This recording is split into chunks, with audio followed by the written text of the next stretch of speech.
Hi, I'm Tania from Cuppa and welcome to our Introduction to Tea Education series. Today we're looking at white tea, so let's get into it, shall we?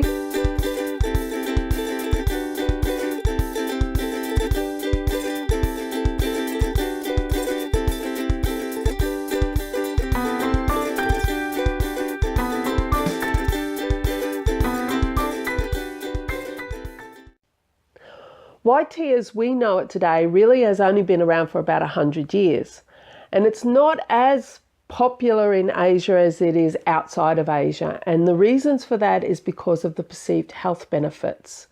And these perceived health benefits, and some studies have proven that the white tea is quite high in its antioxidants, is because of it is the least processed of all the teas. If you would have seen the chart earlier, it shows that really all that's done with white tea is the leaves are picked and then they're withered, either indoor or outdoor withered, depending on the temperature and the weather conditions around on that day, and then they're just dried and packaged. And that's really all that's done to tea. So the three teas that we're going to be looking at today is Silver Needles, very well known, and it's a buds only tea. Bai Mudan, and that's also known as white peony, and Shou. So let's start with Silver Needles. This is the buds only version. All three teas do come from Fujian province in China, and you can see how it is only a bud tea. All the buds, this is what you should be looking for, a nice freshness and colour. You should be looking for a fattier and bigger type of bud as well. And there's more than 75,000 of those buds in a kilo of the white tea. Hence the reason they're quite an expensive tea. But you can also see that there is still a lot of, I'll just see if I can get that close enough. I'll come into focus for you. There's quite a lot of fluffy hair on the Silver Needles. Just get that to focus in.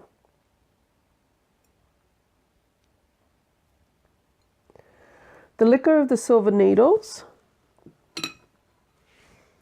is a very light but still quite a nice lighty green colour, and this is the wet leaf as well.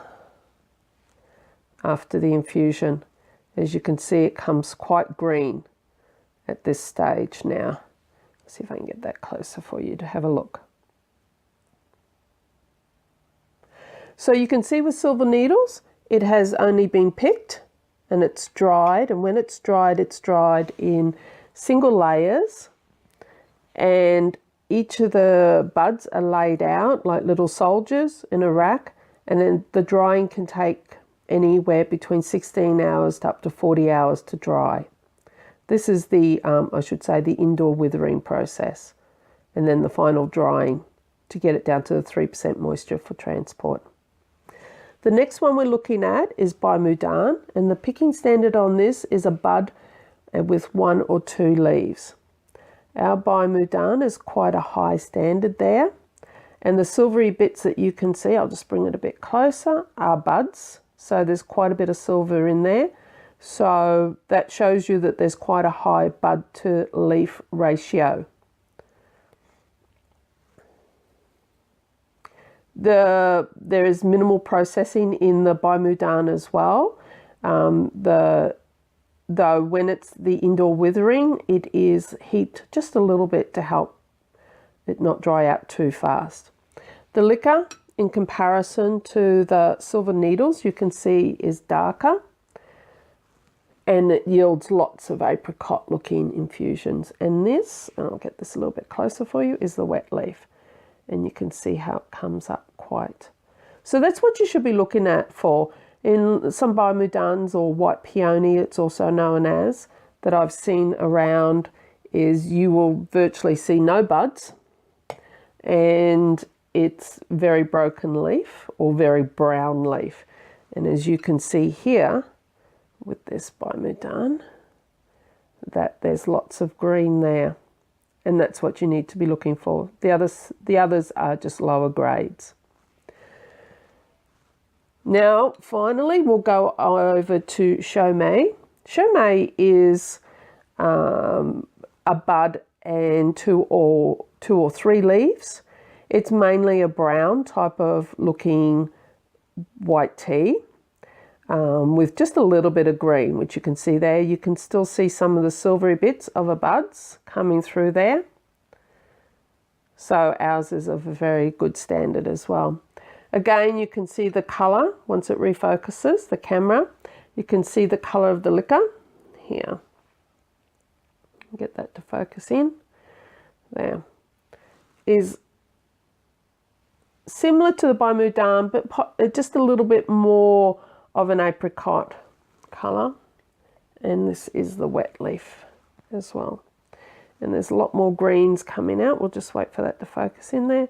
A lot more greens coming out there in that.